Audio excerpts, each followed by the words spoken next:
Greetings, my fellow YouTubers, and welcome to Big D's Entertainment Rankings and Reviews. My name is Doyle, better known to y'all as the Big D. So now I bring to you another review in the Home Alone series, and this time I bring to you Home Alone 2, Lost in New York from 1992. Now this, of course, is the original Fox Video release from 1993. And well, I'm glad to have seen this. I did enjoy this as much as the first one, but this didn't quite come close to being, well, great. But still, it's good and fun, though. Anyway, Macaulay Culkin is back as Kevin McAllister, and he's in trouble again once he gets into another predicament with Big Brother Buzz, as he is humiliated by him at the Christmas pageant. And well, to make matters worse, Kevin's not too thrilled with his family taking a trip to Florida since there's no Christmas trees there. But anyway, before I continue the review, I must say this won't be a long movie like I did with the first one. Though I know this by heart like the first one, I'm going to try not to make this video as long as the first movie review. Also, you got 5 seconds to stop this video before I go on if you have not seen this movie. Here we go.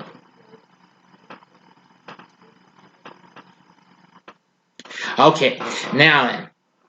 Also, this introduces us to something special that Tiger Electronics would release, and that would be the Talk Boy. It was like a little tape recorder. It had a little microphone on it. Kevin was using when he was watching a game show called Ding Dang Dong, which was hosted by legendary game show host Bob Eubanks, who, of course, you know, the guy who hosted the Newlywed Game and the 80s version of Card Sharks, and plus a lot of other game shows. Anyway, he gets hold of what he's announced at the end of the game about the Plaza Hotel in New York. So, after being humiliated by Buzz at the Christmas pageant, well, Buzz apologizes to his family and to Kevin, but Kevin refuses. He gets upset, but apparently he just gets into trouble again with his family and what have you. And he gets upset at his mom, and it's like, Buzz didn't mean what he said in his apology. It's like, you know what? If I had my own money, I'd go on my own trip alone without any of you guys, and I'd have the best time in my whole life. And Mrs. McAllister, once again played by Catherine O'Hara, is like, well, you got your wish last year, maybe you'll get it again this year. Kevin's just like, I hope so. So, anyway, now also back in this is John Hurd as Mr. McAllister, and let's see, Devin Rattray as Buzz. Most of the original cast is original players of the McAllister family back. Just maybe a slight change in one of the characters, but that's okay and all. Now, just like the Iron movie, but we don't see no power outage, not really anyway. We see it's windy in Chicago, and a newspaper article hits the McAllister's door, and it reveals that on the front page, wet bandits escape during prison riot. Yep, Marvin Harry, once again played by Daniel Stern and Joe Pesci, are out of the slammer, and they're ready for a new challenge and what have you. Well, it's the next one. The airport vans come to get him, and apparently once Mr. McAllister unplugs it, well, the little charger thing for, I think it was a charger, and it also had the alarm clock hooked into it, and apparently it was still flashing. And then you guessed it, they get out and they're like, we did it again! They have slept in, but they just screaming from our faces. Oh boy, here we go again. So apparently everybody gets to the vans, even Kevin was surprised him. It's like, it's a good thing I have my own ticket, just in case you guys try to ditch me. Well, everybody's getting to so much of a hurry, and Kevin needed batteries. Well, he tries to catch up but slows down and gets the berries into his talk boy. And follows another guy that looks like his dad, but apparently he boards a different plane, sort of, well, unbeknownst to him. Well, Kate thinks to herself something's not right, and like we forgot something. Here's like, it's like, no, I don't think so. I just have that feeling. Yeah, kind of feel a little. I don't know because of them being in such a hurry, but Peter took care of everything. We have everybody, nothing to worry about. And so, Miss McAllister's like, you're right. Soon, and at the airport where Kevin's now, he's wondering where everyone is. But meanwhile, in Florida, they find one of Kevin's bags. Yes, as Kevin has his dad's. But once they stop at Fuller, once again played by Macaulay's kid brother Kieran, yeah, they learn that Kevin's not here. And Mr. McAllister says, Mr. McAllister's like, what? We hear just a laugh, and then she's like, Kevin! And crashed. Oh, Ms. McAllister faints. That was very funny. So, meanwhile, Kevin looks through the windows of the airport, and he's shocked to see a big scene from him. So, he wonders to one of the ticket counters is like, what's this out there? And she says, that's New York, sir. Like, yikes, I did it again. And she's like, is something wrong? It's like, I'll be fine. She's like, oh no, my family's in Florida and I'm in New York. Then he thought, my family's in Florida and I'm in New York. And then, yep, just like he did when he was home alone. And the fun begins. Kevin's having so much fun in the Big Apple. Check out all the sites and visiting a fireworks store. Oh yeah, that was really cool. Take all sorts of pictures. That's really cool. Meanwhile, at Miami, they talk to, well, one of the airport security guards there and, well, tell them about everything and tell them that they would call Chicago and notify them and what have you. Tells them it's very unlikely be anywhere else. So Kevin's still around Bell. Meanwhile, in a fish truck, Marv and Harry are right there. And so, well, apparently Marv steals like 14 cents from a Santa Claus with a tape-covered glove. He's like, besides, now we got our new nickname. We're the Sticky Bandits. It's very cute, Marv. So, Harry almost thinks he saw Kevin, but, well, run to this lady while Marv does, and he tries to talk French, and boy, that woman punches him out hard. So, yeah. Alright, I think he slaps him.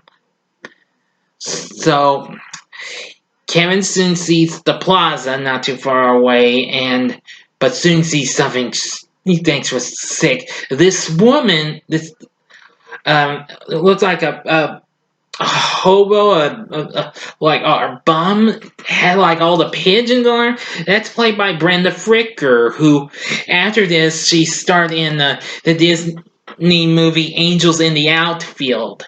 So Kevin soon manages to get in there. Actually, if you watch closely, I didn't know this was him. You'll actually see a special cameo by Donald Trump. Yes, you heard me correctly. He's in this. I just discovered that in an advertisement when it was on IFC not so long ago. Yeah, you better believe it. I didn't know that. Yeah, but please don't hate me, and I trust I won't gain controversy from everyone, okay? I'm just saying that just because I just learned that, thank you. So he goes up to the register where he meets one of the people who works there, played by Dana Ivey, who recently starred in the Addams Family movie. And, well, once he uses his talk boy to make a reservation, he puts it on slow motion for his to change the voice. Yeah, you can actually do that on a talk boy. I wish I had my own talk boy, but I never did get one. It was a little pricey in a way, I do believe. Oh well, it would have been fun though. So she's probably thinking a reservation for yourself, a little boy. Yeah. So gives her his dad's credit card because he says his dad was doing some stuff. Yeah. Back in tells that woman an interesting story, and then back in Florida, the security guard tells the McAllisters no sign of him. Had to get in touch with him, and well, and asked if they have a recent photo of him. Well, Mr. McAllister said he had one as well. Mrs. McAllister was looking, and Mr. McAllister's shocked. He didn't have his wallet. Kevin was at the airport looking through his bag. He was looking for batteries, and Kevin has his wallet. He asked if there were credit cards in the wallet. There was credit cards, money. He explains, "We'll notify the credit card companies immediately. If your son has a card, we can pinpoint when and if he uses it." Mrs. McAllister's like, "I don't think Kevin even knows how to use a credit card." Well, you thought wrong. Well, not too far away, the concierge, played by Tim Curry, who is best known for his work on lots of things, including the Rocky Horror Picture Show and, well, lots of other movies and TV shows, is watching and tells the bellhop, who is played by Rob Schneider. Yeah. And everything. So take him up to his room and keep a bit of an eye on him. And well, Kevin's introduced to a real fine-looking suite of a room, a huge bed, a luxurious bathroom, everything. Says everything all right? It's fine. Is the temperature okay? And he says it's fine too. Well, it's all right. It's like, do you know how the TV works? It's like, I'm 10 years old. TV's my life. And now he wanted a tip, and apparently he gives him a stick of fruit stripe gum. So he soon gets to enjoy life, jump in the swimming pool, do a cannonball, but loses his swim trunks, and starts watching a follow-up to that movie, watching the first movie, which was called Angels with Even Filthier Souls. And Johnny's getting mad at this supposed girlfriend of his. Yeah, it's like, he was here, and you were smooching with my brother. Yeah. Oh boy. I really don't want to try and get too much into that one. But he told him he would let her go. But he asked Tommy Gunn, he's like, I'm going to give you the count of 3 to get your lousy, lying, low down fork flushing carcass out my door. Kevin's like, she's rat bait. He's like, 1, 2.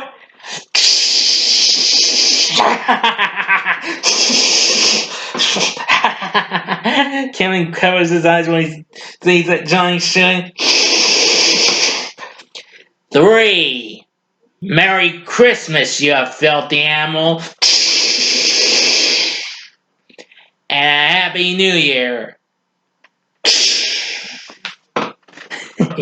Yep. So, meanwhile, the McAllisters, they're not too thrilled with them going to like a cheap motel or something like that in Florida. Yeah, they were in Miami. Oh boy. They were just staring at it. I mean, the expressions on their faces are priceless.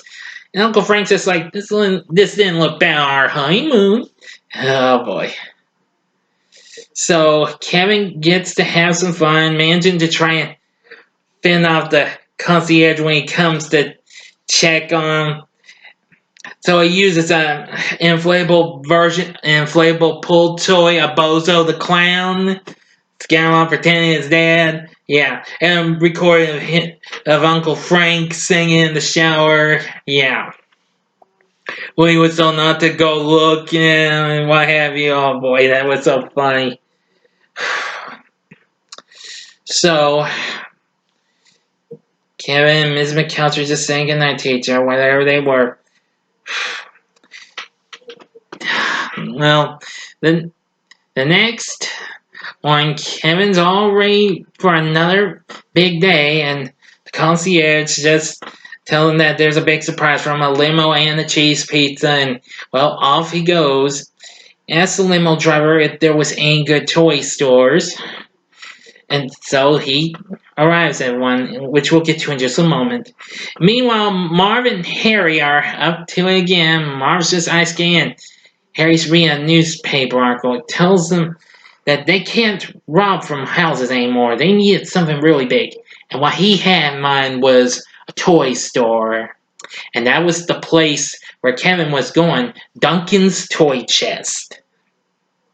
Let me tell you, that place looks so amazing. Kind of almost made me feel like if I was just a little more younger again. I mean, I was 12 when this came out, almost going on my almost before I became 13 though, but well, I guess it was really cool. And well, he decided to donate some of the money he had in the envelope that I do believe was his dad's and or something. Gave it to Mr. Duncan to because in the cash register, all the money and in a big chest, Mr. Duncan was going to donate it to a children's hospital. He didn't know it was Mr. Duncan until he saw his portrait. But soon after he leaves, the limo's no longer around. But he was not aware Marv and Harry were hiding out. But Kevin decided it was okay. He didn't know what happened, so he looked at his map. And unknown to him, the concierge learns the credit card he used was stolen. So soon, when the now Sticky Bandits comes out, Harry stops short and sees Ken with his backpack and he sees Kay McAllister. He's like, "Hey, look who it is, Marv." It's like, "Come on, let's get him." Like, "Hiya, pal." Turns around and Marv's ready to go. Ah, man, here we go. Yeah, and rushes away from them. Manages to stop him with some um undo a pearl necklace or something. Or maybe it was a string of beads or something, and stops him, but the concierge sees him and stops him cold in his tracks. Everyone in the plaza staff tries to stop him, but Kevin makes a getaway, and soon he fixes himself up to go home. And he stops them with the movie, like what he did with the Pizza Boy and Marv in the first movie, and makes a getaway. But after he gets to a fire exit, there's, you guessed it, Marv and Harry. They stop him, and soon they take him off, and Marv tells him everything. At midnight tonight, we're in Duncan's toy chest. And so much like, "Marv, you want to shut up?" It's like, what's the difference? He's not going to say anything. He's not going to say anything about it, except to maybe a fish or the Undertaker. So, to make matters worse, Harry's carrying a gun with him. So, he manages to pull a fast one and distracts the woman that Marv had the misfortune of getting hit by, and he does, and avoids the Harry and hides out in the park. Hides in the chest of a horse-driven carriage. Well, they lost him. It's like, shove shot when we had the chance. Well, I don't like what's going on here now. That little bundle of misery's on the loose. Well, what can you do? Kids are helpless. Well, not this kid. Yeah, but this time he doesn't have a house full of dangerous goodies to get us with. He's alone in the park. Kids are scared of the park. Yeah. And, like, good luck, little fella. Kevin looks down and he's like, "I want to go home. Mom, where are you?" Back in Florida, Miss McAllister gets a call, and learns that Kevin's in New York, and so explains that Kevin used credit card to change to the plot. His dad's credit card chain to the Plaza Hotel, and warns that they still have him, but no. But there was a flight ready to go in New York, and they headed for it. So, and just Mr. McAllister feels like he must be so scared out there, and here's just Pierre, just like, I wonder if he think of nothing about going to my brother's house. But Kate's like, aren't they in Paris? And it's like, well, maybe they have a house there or something. But she's like, I thought you said they were renovating. Well, earlier Kevin looks through an address book and finds his Uncle Rob and Aunt Georgette's address. But once he arrives there, it's all dark and dingy. It's all looks abandoned, like it was about to be renovated. But he couldn't find anybody and goes through the dark streets, running all sorts of baddies. Soon has a run-in with a pigeon lady, and who gets his foot caught in between two rocks, but she frees him, and soon she and Kev become best of friends. And after a little chat with her, listening to the symphony orchestra, which that was really good. So he looks at the children's hospital as he's wandering back, and he remembered what Mr. Duncan and then Marv said. He knew he had to stop the Sticky Bandits. So he runs and crawls to a big old, like a ventilation pipe or something. Yeah. And fixes up a new plan, Operation Ho Ho Ho, and fixes up some new traps for the bandits, and that's what he does. And so he's off to stop them. At the hotel, the McAllisters aren't too thrilled with what's happened and stuff. And but then she's like, why did you let him leave? Concierge is like, when we attempted to confront him, he ran.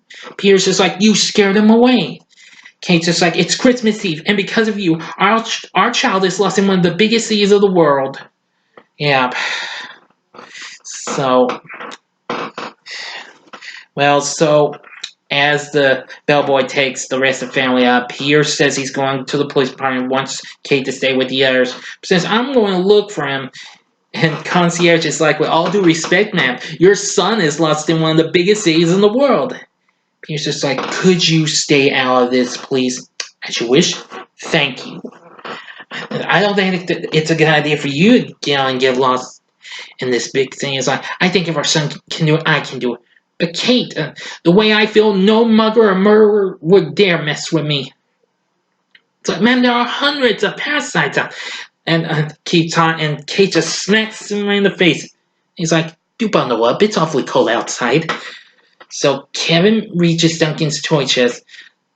Marv and Harry come out of hiding and head for the cash register in the big trunk, the big chest.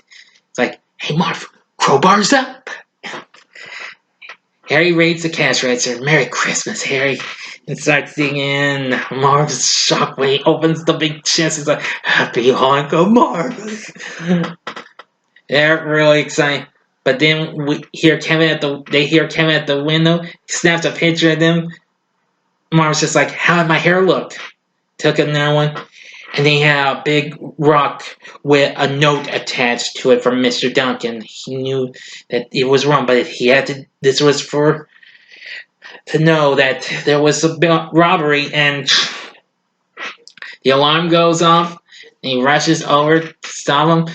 He starts by making up to the top, and, well, Harry wants to throw down the counter, and he wouldn't hurt them. And so Kevin pulls one over him with a brick, but keeps him marked. Harry keeps dodging them. So they go their separate ways. Marv starts going to the front, pulls the doorknob loose. It's attached to a rope, and it's attached to the staple gun, and hits him with three different times. Harry goes for Larry go up, and it's got like soap. I think like a silver, grease on it. Yeah. Boy, Marv recovers and kicks the doors down, and soon falls a big hole and smashes himself. Harry goes through, kicks the door down, thinking after trying to figure out the door handle, the doorknob was like a brand new, like the last time. Kicks the door open, and a bunch of tools come down. Oh, everything goes hectic for him. Marv slips into something, a slippery spot, and crashes into a bunch of paint cans. Tries to clean himself off the well sink, and Kev's got the wires, like a jumper cables attached to it. That was fun. And Harry's trying to look, make sure there was no trouble with the lights. Enters the bathroom. He turns on the light. It's hooked up to a mini torch. Lifts his head, and he tries to put it out, and the toilet just thinks it's filled with water, but it's flammable fluid. Boom. And soon Marv finds a rope, but it's attached to a bag of dry cement. Manages to fix up another amount of old stuff and manages to get up. And Harry goes after Kevin. He's climbing up the ladder, but it breaks apart. And soon manages to distract him with paint cans again. They avoid them just because that's what Kevin wanted. But he gets a big metal pipe and throws it down. It's like, oops, and crashes. They hit the paint cans. They go downward. Kevin cuts the pipe down, and clang. Meanwhile, Kate's still trying to look for Kevin, and everywhere she goes. So apparently, later on, she goes looking for him some more, and Kevin's ready for more fun. And soon they go to another door, pulls the doorknob, and soon a big rolly wheel tool chest comes crawling down the stairs and crushes them with the door right into the wall. That's gonna hurt. So anyway, Kevin soon manages to get down with a rope, and Marv and Harry start coming down, but it's in kerosene. And Marv's like, no, why would anybody soak a rope in kerosene? Lights a match. Kevin's like, Merry Christmas. They just lose their grip and fall through. They didn't get burnt too much, but they hit and there was so much like cans of Minwax wood stains and stuff like that. It crushed on them.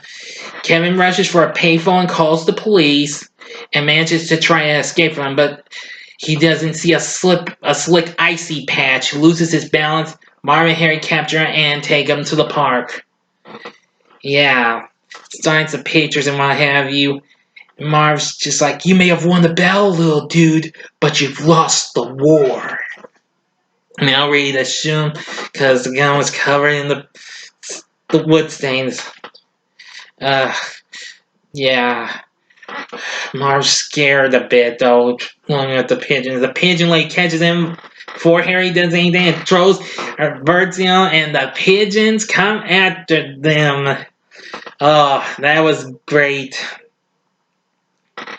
So Kevin lights up some Roman candles he bought, and zap, they go off. The police arrive, and the police can't stand to see what they drill, and fires a warning shot. The pigeons fly off. And they couldn't even believe everything, what they've learned. Marv just feeling everything. Harry's really tore up, so keeps kicking him every time, and they are taken off. Meanwhile, at the Duncan's toy chest, the detective shows him the rock with the note and reads that he broke his window to catch him, and he apologizes and thanks him for the turtle doves. Yes, because he got 2 turtle doves from a tree. Yes, keeps one and gives one to a special friend, which I'll get to that in just a moment. Meanwhile, Kate's still looking for Kevin. She finds two policemen, and well, she still soon gets frightened a little more. But suddenly, she knew where he was. So they take her to Rockefeller Center, the largest Christmas tree out there. That's where Kevin says he just wants to give his folks an apology. And then Kate finds him, apologizes. She apologizes to him. Enough said. So the next morning is Christmas, and Fuller wakes up and, well, gets everybody up, and, well, Kevin calls out for his folks. There's a big tree with all sorts of gifts. They couldn't believe it. They don't know anything about it, even Mr. Duncan.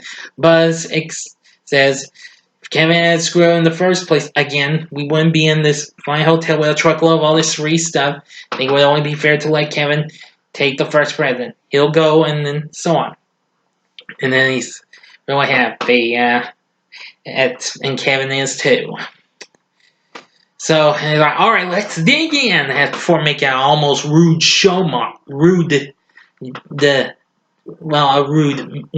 phrase. So everyone starts digging in. Before Kevin digs into his present, he looks at the tree and sees two turtle doves. So he goes back to the park and meets the pigeon lady again. So he gives her the other turtle dove. Since they'll be friends forever. She thanks him. Kevin's like, I won't forget you, I promise.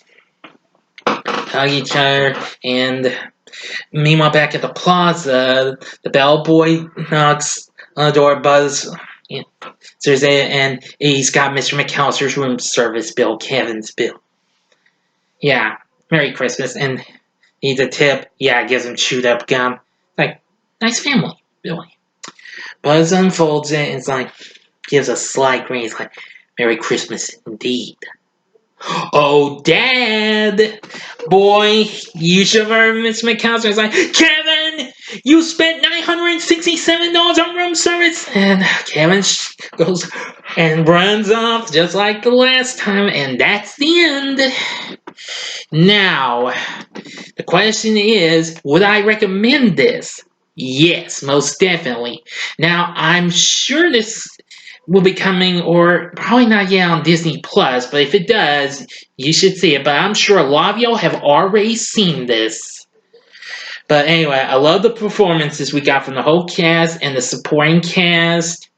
John Williams once again does the score, absolutely great. Chris Columbus returns to direct, and John Hughes wrote and produced this. So anyway, Home Alone 2 Lost in New York is definitely another good, fun-filled holiday flick for your family. I think you're going to enjoy this. So anyway, let me know what you thought about Home Alone 2 Lost in New York in the comments section. Like and subscribe to my channel and be a part of the Big D Nation. Join me again tomorrow when I review the Star Wars Anthology series with Solo from last year, and then which came before the 2016 movie story Rogue One. So I'm glad this is just a wee bit shorter than the first movie review. So until next time, I'm the Big D saying, see ya!